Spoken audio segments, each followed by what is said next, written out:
Hello, good morning everybody. आज का हमारा टॉपिक है अमोनियम नाइट्रेट पे हम चर्चा करेंगे। यह अपने आप में एक बहुत बेहद महत्वपूर्ण टॉपिक है।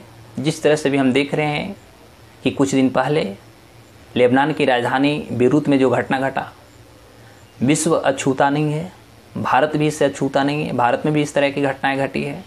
तो आखिर ये जो रासायनिक हमारा जो द्रव है या रासायनिक जो हमारा एलिमेंट है, आखिर ये इतना बहुत ज़्यादा आखिर खतरनाक है कैसे है। तो आज इसको लेकर के हमारा जो चर्चा होगी, अभी तक विश्व के सामने कितनी घटनाएं घटे, इसको रोकने के लिए क्या क्या कदम उठाए गए अंतर्राष्ट्रीय स्तर पर, राष्ट्रीय स्तर पर, ये सारे चीज़ों को हम बात करेंगे। पूरी की पूरी हमारे डेटाबेस होगा, क्योंकि हमारे पास गवर्नमेंट की डाटा है और इस डाटा के आधार पर हम आपसे चर्चा करेंगे। तो my dear guys, first we have to know about ammonium nitrate. What do mean by ammonium nitrate? तो सबसे पहले याद रखें कि अमोनियम जो नाइट्रेट है, इसका रासायनिक जो फार्मूला होता है, रासायनिक जो सूत्र होता है, वह होता है NH4NO3। एक्चुअली यह जो होता है जल में अत्यधिक घुलनशील होता है, साथ ही यह रंगहीन होता है, गंधहीन होता है और क्रिस्टलीय अकार्बनिक यौगिक होता है। इसका मुख्य रूप से जो इस्तेमाल किए जाते हैं या खाद यानी फर्टिलाइजर बनाने में किए जाते हैं, और जितनी भी विस्फोटक चीज़ें होती हैं उसको निर्माण में इसका मुख्य रूप से इसका इस्तेमाल किया जाता है। जैसा कि पिछले सप्ताह हमने देखा कि लेबनान की राजधानी बेरूत में जो घटना घटी, और ये घटना के कारण लेबनान में वहाँ पर सरकार भी गिर जाती है, सरकार की संकट भी आ जाते हैं, राजनीतिक संकट भी आ जाती है। तो आखिर क्या लेबनान में ही ये पहले घटना घटा? और यदि लेबनान में पहली घटना नहीं घटी, इससे पहले भी विश्व के सामने यदि घटना घटा, तो आखिर हम क्यों नहीं सीखे? आखिर इस तरह की घटना हमेशा क्यों हो रहा है? आखिर हम में कमियां हैं, हमारी सिक्योरिटी प्रॉब्लम है, या इसके रख रखाव में हमारे पास कहीं ना कहीं हम लापरवाह हैं? ये सारे मुद्दाओं को आज हम आपके सामने चर्चा करने वाले हैं। तो जैसा कि लेबनान के जो प्रधानमंत्री हैं हसन दियाब, उन्होंने कहा कि हमारे यहाँ 2014 में रूस की एक जहाज थी, उससे 2750 टन अमोनियम नाइट्रेट को जब्त किया गया था। वही जो जब्त किया गया ना अमोनियम नाइट्रेट जो स्टॉक किए गए थे, उसमें अचानक विस्फोट हो जाती है, और विस्फोट होने के बाद लगभग 150 से अधिक लोगों की जान चली जाती है और 5000 प्लस लोग वहाँ पर इंजर्ड हो जाते हैं। यानी जान माल, आर्थिक, सामाजिक, ये सारी स्थितियाँ वहाँ पर पैदा हो जाती है, जिसके आधार पर बेरूत के जो गवर्नर हैं मारवन अबूत, तो मारवन अबू जी का जो स्टेटमेंट है, उन्होंने कहा कि लगभग 3 लाख लोग अस्थायी रूप से बेघर हो गए हैं।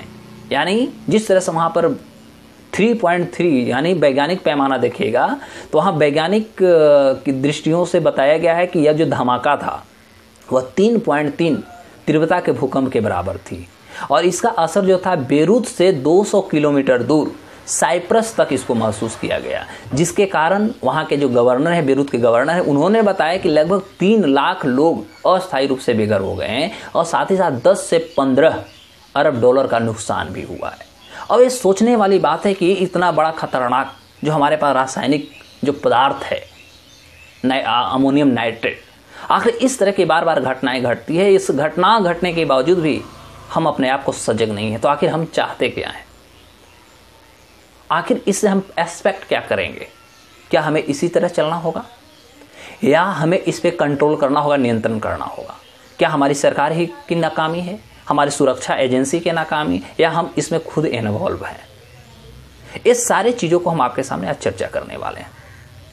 तो सबसे पहले अब हम चर्चा करेंगे भारत में। जिस तरह से भारत में 1984 ईस्वी में आपने देखा था कि भोपाल त्रासदी हुई थी, और भोपाल त्रासदी के बाद सरकार ने अनेक नियम कानून बनाए, अमोनियम नाइट्रेट को लेकर के भी बहुत सारे प्रतिवेदन लाए गए। इसके बावजूद भी आज हम उस सारे चीज़ों को जानने से कहीं ना कहीं दूर हैं, अपने आप को हम लापरवाह हैं, जिसके कारण इस तरह की घटनाएं घटती। जैसा कि आपने देखा था कि पिछले 7 मई को भी भारत में इस तरह की घटना घटा था विशाखापत्तनम में, और ये सरकारी जो रिपोर्ट है, इस रिपोर्ट के आधार पर बताया जाता है कि भारत में प्रति वर्ष लगभग या औसतन आप कह सकते हैं 14,000 छोटी बड़ी औद्योगिक दुर्घटनाएं घटती है, जिसमें पता नहीं कितने जान माल की खतरा होता है, आर्थिक हमारे पास संकट भी आ जाती है, कितने ऑर्गेनाइजेशन इसमें इन्वॉल्व होकर के अपने आप को बर्बादी की ओर जाते हैं।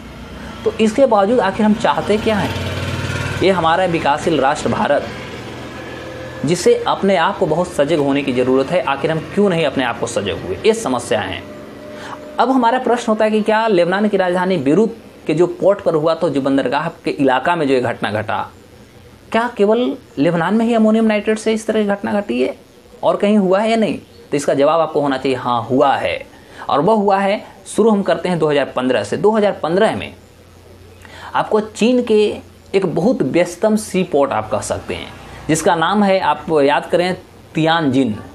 तो तियानजिन में जो सबसे व्यस्तम आपको सी पोर्ट है, वहाँ पर 2015 में अमोनियम नाइट्रेट से एक हादसा हुआ था, जिसमें 173 लोग मारे गए और 800 से अधिक लोग उसमें इंजर्ड हो गए। उसके अलावे आप देखिएगा कि चीन के अलावे चाहे अमेरिका हो, चाहे आपका ऑस्ट्रेलिया हो, मैक्सिको हो, स्पेन, उत्तरी कोरिया, फ्रांस, ये सारे के सारे राष्ट्र, यहाँ तक कि भारत, ये सारे राष्ट्र जो हैं अमोनियम नाइट्रेट के हादसा झेल चुके हैं। लेकिन अभी भी हम अपने आप को सजग नहीं हो चुके हैं। यह अपने आप में एक बहुत बड़ा प्रश्न बनता है। अब बात होती है कि आखिर भारत में जो औद्योगिक घटनाएं हो रही है, इससे आखिर हमने सबक क्यों नहीं सीखा? हम चाहते क्या हैं? तो इसको लेकर के मैं थोड़ा आपके भारत की कुछ डेटा बता रहा हूँ। सबसे पहले देखिएगा कि पिछले 7 मई 2020 को विशाखापत्तनम में एक जहरीली गैस रिसाव होता है और जिसमें 12 लोगों की मौत होती है। उसके चपेट में जितने भी लोग आते हैं, आसपास लोग आते हैं, वह बेहोश होकर के रोड पर जहां तहां गिर जाते हैं। उसके अलावे भारत में यदि सबसे बड़ा और सबसे पहला की हम बात करें, सबसे बड़ी जो औद्योगिक हमारे यहाँ हादसा होता है वह 1944 में होता है। और 1944 में बम्बई के विक्टोरिया डॉक पर होती है, जहां पर लगभग 1400 टन बारूद से लदा जहाज पर धमाका हो जाता है और होने के बाद 1000 से ज़्यादा लोग मारे जाते हैं। और इसी के उपलक्ष्य में, इसके यादगार में भारत में प्रत्येक 14 अप्रैल से 22 अप्रैल तक अग्निशमन सप्ताह मनाई जाती है। तीसरी महत्वपूर्ण बात कि 27 दिसंबर 1975 ईस्वी को देखिएगा को चासनाल जो खदान भारत में है, वहाँ पर हादसा होता है जहाँ पर 380 लोग मारे जाते हैं। जयपुर आयल डिपो में 29 अक्टूबर 2009 को एक घटना, आग लगने की घटना होती है, जहाँ पर 11 लोग हताहत होते हैं।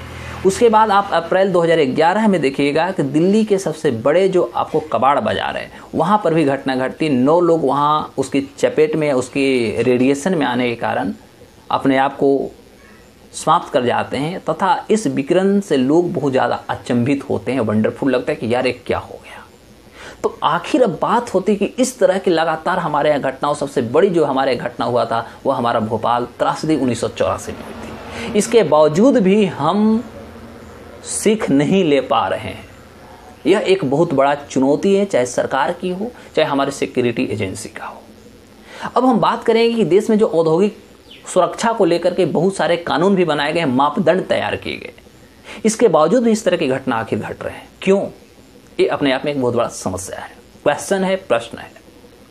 अब हम बात करते हैं कि जो हमारे यहाँ लॉ एंड ऑर्डर बनाए गए, तो सबसे पहले देखिएगा कि दवा जो मेडिसिन होता है, मेडिसिन का मैन्युफैक्चरिंग यानी निर्माण कर सकते हैं, वितरण कर सकते हैं तथा नियंत्रण कर सकते हैं। इसको लेकर के the drug and cosmetic act 1940 बना था।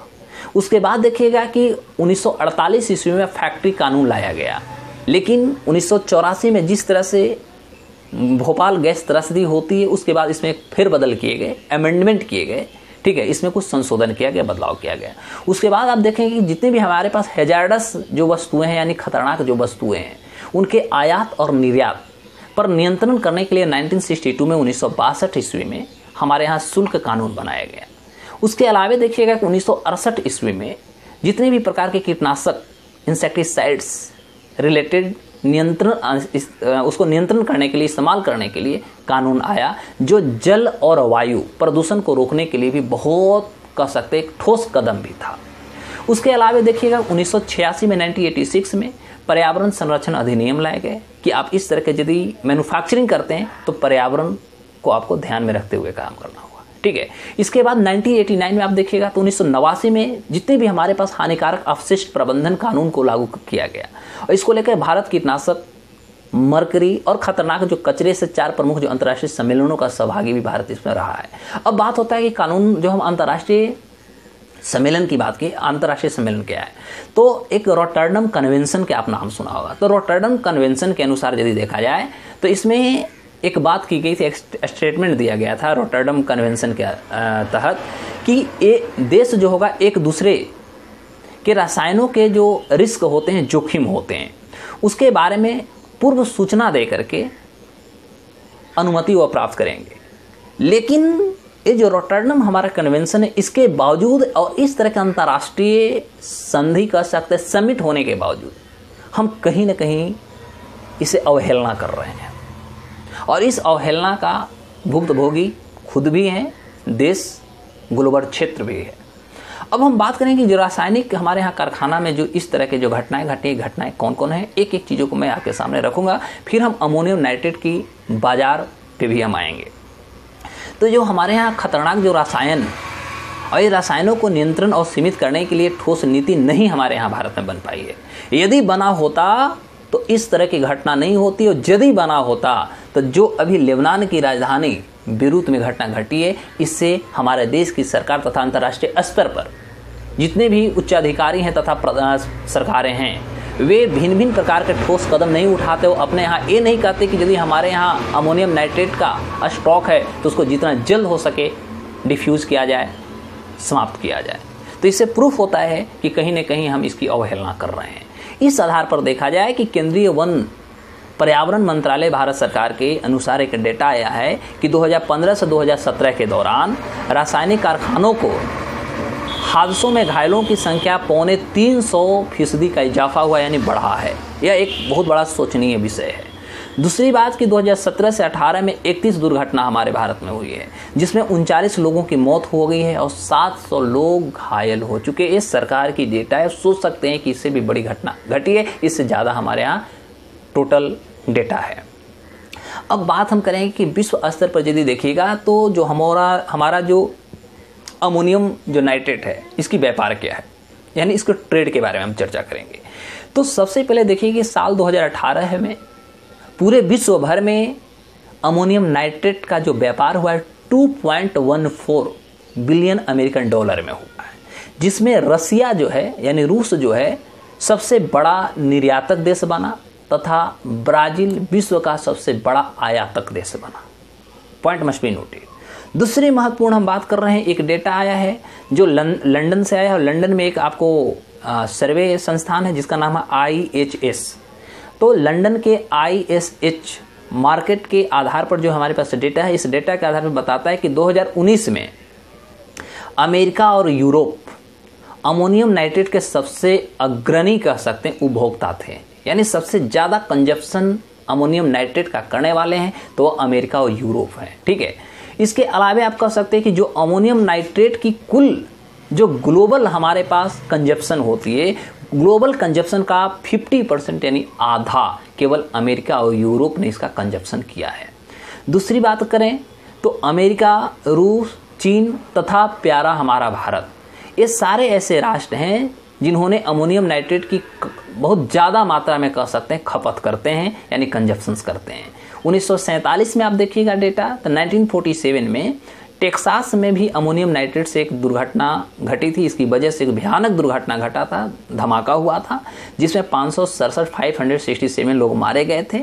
और पर्यावरण सुरक्षा एजेंसी के अनुसार आप देखिएगा तो साल 2019 में 2019 में संयुक्त राज्य ने रासायनिक सुरक्षा नियमों में कुछ ढील भी प्रदान कर दी थी। और ये ढील प्रदान होने के बाद कह सकते हैं कि विश्व के कई ऐसे राष्ट्र जो रासायनिक पदार्थ के जो रख रखाव के जो नियम और कानून बनाए गए थे उसमें भी उन्होंने अपने आप को लापरवाह महसूस किए, और ये लापरवाही के कारण ही आज इस तरह की घटनाएं घट रही है। कह सकते हैं कि ढील होने के कारण सबसे बड़ा यदि जिम्मेवार हम ठहराते हैं तो इसमें अमेरिका को ठहराते हैं, जो कि विश्व का एक नेता है।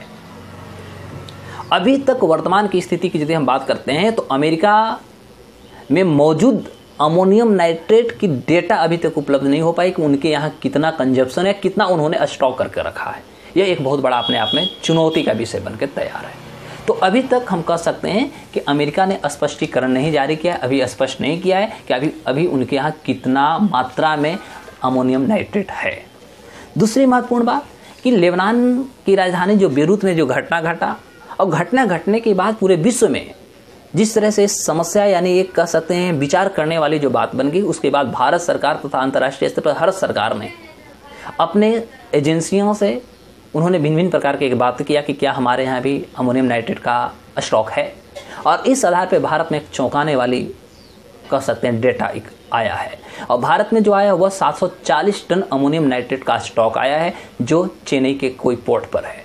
अब इसके बारे में हम थोड़ा चर्चा करते हैं। तो भारत में 740 टन अमोनियम नाइट्रेट जो है वो चेन्नई के एक पोर्ट पर है, जो 2015 ईस्वी में भारत के कस्टम डिपार्टमेंट ने उसको जब्त किया था। यानी ओवरऑल देखे जाए तो अभी लेबनान की जो हमने घटना 2750 टन का देखा, वो भी रसिया के जहाज से जब्त किया गया था, और भारत में भी जो आया है ये भी हमारा कस्टम डिपार्टमेंट ने ही इसको जब्त किया, जो 740 टन 740 टन हमारे यहाँ अमोनियम नाइट्रेट पाया गया। और एक कस्टम डिपार्टमेंट के अधिकारियों को यह सजेस्ट किया गया कि आप 48 घंटा के अंदर इसको किसी भी प्रकार के आप डिफ्यूज़ कर दो, यानी इसको समाप्त करने की कोशिश करो। ठीक है, अब बात होता है कि जो 740 टन 740 टन जो हमारे यहाँ अमोनियम नाइट्रेट है, यह कुल 37 कंटेनर में ये पैक करके रखा गया है, जिसकी कीमत अभी मार्केट में, भारत के मार्केट में देखते हैं तो इसका 1.80 करोड़ रुपया इसको 740 टन का अभी मार्केट प्राइस भारत में आती है। और इस स्टॉक से जुड़े मामले में मद्रास जो उच्च न्यायालय था, उन्होंने नवंबर 2019 ईस्वी में कस्टम डिपार्टमेंट के फेवर में उन्होंने अपना फैसला भी सुनाया था। लेकिन सुरक्षा मानक को देखते हुए जिस तरह से भारत सरकार अलर्ट हुई, सरकार ने एक ठोस कदम उठाया लेबनान में घटना घटने के बाद। तो उसके बाद सरकार ने जब चेन्नई के कस्टम डिपार्टमेंट से उन्होंने बात किया कि आखिर क्या है 740 टन जो है उसके आसपास के क्षेत्र क्या हैं, सुरक्षा के मानक आप बताइए। तो इस आधार पे जो कस्टम डिपार्टमेंट ने बताया, वो बताया कि अमोनियम नाइट्रेट का जो 740 टन जो हमारे पास स्टॉक है, इसे 20 किलोमीटर की दूरी पर स्थित मनाली एक कंटेनर फ्रेट स्टेशन है चेन्नई में, वहाँ पर रखा गया है। और इसके आसपास के 2 किलोमीटर जो क्षेत्र हैं, चारों तरफ जो 2 किलोमीटर जो क्षेत्र हैं, उसमें किसी भी प्रकार का आवासीय इलाका नहीं है। सबसे पहले मतलब कह सकते हैं कंप्लीटली खाली किया गया क्षेत्र है। और जब्त किया गया जो केमिकल जो है, इस तरह से सुरक्षा दृष्टि के मायने देखा जाए तो एकदम पूर्ण रूप से सुरक्षित है। लेकिन हम कह सकते हैं कि जो सुरक्षा हमारे पास मानक होती है, इसको ध्यान में रखते हुए सरकार ने उन्हें आदेश दिया है, ऑर्डर दिया है कि जितना जल्द हो सके इसको डिस्पोज करें या इसको नीलामी कर दें। क्योंकि अभी हमने आपको बताया कि इसका इस्तेमाल 2 ही जगह होता है, या तो हम खाद फर्टिलाइजर बनाने में करते हैं या विस्फोटक चीज़ों को निर्माण करने में इसका इस्तेमाल किया जाता है। लेकिन जब नीलामी की प्रक्रिया शुरू करने की बात आई तो जो कस्टम डिपार्टमेंट, चेन्नई की जो कस्टम डिपार्टमेंट है, उन्होंने 2 चीज़ों को रखा। क्यों वो रखा कि चेन्नई स्थित जो अमोनियम नाइट्रेट को लेकर जो कस्टम अधिकारियों का जो कहना है उसकी हम बात कर देते हैं। उन्होंने कहा कि कंपनी के पास मात्र इस रसायन को रखने और बेचने के लिए P3 लाइसेंस था। यानी लाइसेंस भी 2 प्रकार यहाँ दिखाया जा रहा है, P3 और P5। तो P3 केवल लाइसेंस थी, जबकि इन रसायन को रखने एवं बेचने के लिए लाइसेंस जो P3 था, जबकि इसके लिए आयात के लिए आवश्यक लाइसेंस जो है P5 लाइसेंस होना चाहिए, जो उनके पास नहीं था। सबसे पहले ये पॉइंट। दूसरी बात कि अधिकारियों ने, जो ऑफिसर्स लोग थे, उन्होंने यह भी बताया कि अमन केमिकल वहाँ पर एक है जिन्होंने इस फर्म या डीलरों के केमिकल बेचा था। उनमें कई एक्सप्लोसिव डीलर भी थे, जबकि कंपनी इस केमिकल का आयात खाद एवं उर्वरक के रूप में प्रयोग करने के लिए किया था। अब बात होती है यहाँ पर, देखिए एक वर्ड आया हमारा एक्सप्लोसिव। अब इस आती है कि जो हमारे यहाँ अमोनियम नाइट्रेट है, ठीक है, तो अमोनियम नाइट्रेट को एक्सप्लोसिव एलिमेंट्स के अंतर्गत लाया गया है। अब हम बात करेंगे क्या है एक्सप्लोसिव एक्ट क्या है। तो सबसे पहले आप याद रखिएगा कि जुलाई 2011 में केंद्र सरकार यानी सेंट्रल गवर्नमेंट ने एक्सप्लोसिव एक्ट 1884 के तहत अमोनियम नाइट्रेट को एक एक्सप्लोसिव करार दिया था, एक एक्सप्लोसिव एलिमेंट के अंतर्गत लाया था।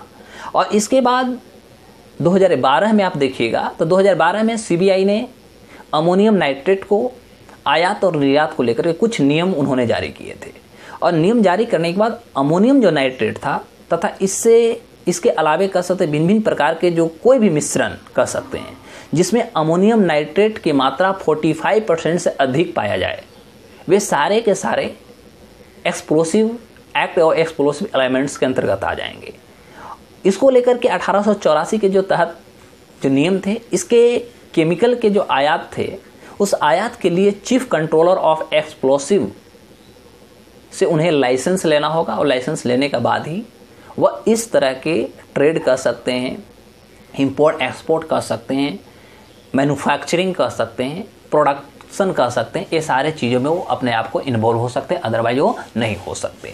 तो ये एक बहुत बड़ा इंपॉर्टेंट चीज़ है। ठीक है, दूसरी बात हम यदि बात करते हैं सरकारी डेटा के आधार को देखिएगा तो कुछ डेटा और हमारे पास आती है। जिस तरह से आपदा से निपटने को आपात योजना भारत में लाई गई थी, और वह लाई गई थी वर्ष 1987 में फैक्ट्रीज एक्ट में एक बदलाव किया गया था, एक संशोधन किए गए थे। और इस संशोधन में एक बताया गया था कि पर्यावरण जो हमारा संरक्षण है, इस अधिनियम के तहत कारखाना रसायनों जो हैजर्ड हमारे जो केमिकल्स हैं, वे सारे के विनिर्माण, चाहे उनका मैन्युफैक्चरिंग हो, चाहे उनका स्टॉकिंग हो, स्टॉकिस्ट हो, चाहे उसका आयात जो नियम होंगे, वह 1989 में बनाया गया। और इसको लेकर के सरकार भी कहीं ना कहीं आप कह सकते हैं कि इसको लेकर के अग्रसर एक्टिव है, सक्रिय है। तो इस तरह की घटना जो घटे, और संयुक्त राष्ट्र ने जिस तरह से भी लेबनान में हम कह सकते हैं, जो लेबनान में जो भी घटना घटी, बेरूत में जो घटना घटा, लेबनान को मदद करने के लिए विश्व के बहुत सारे विकसित राष्ट्र कह सकते हैं आगे आए उसे मदद करने के लिए। यहाँ तक कि जो कुछ खबरें आ रही हैं, मीडिया रिपोर्ट से जो खबर आ रही है, उसमें तो यहाँ तक भी बताया गया संयुक्त राष्ट्र ने एक जांच, स्वतंत्र जांच करने के लिए भी इस पर बात की है। तो ओवरऑल देखा जाए तो जो लेबनान में जो घटना घटी, ये लेबनान में नहीं हुआ बल्कि पूरे विश्व के लोगों को और विश्व के सरकार को अमोनियम नाइट्रेट की जिस तरह से भंडारण हो रही थी, उसको लेकर के सारे को अलर्ट कर दिया है, सबके कान खड़े कर दिए हैं। तो फिर हम अगले एपिसोड में कुछ नए लेकर के आते हैं। नमस्कार, बाय बाय।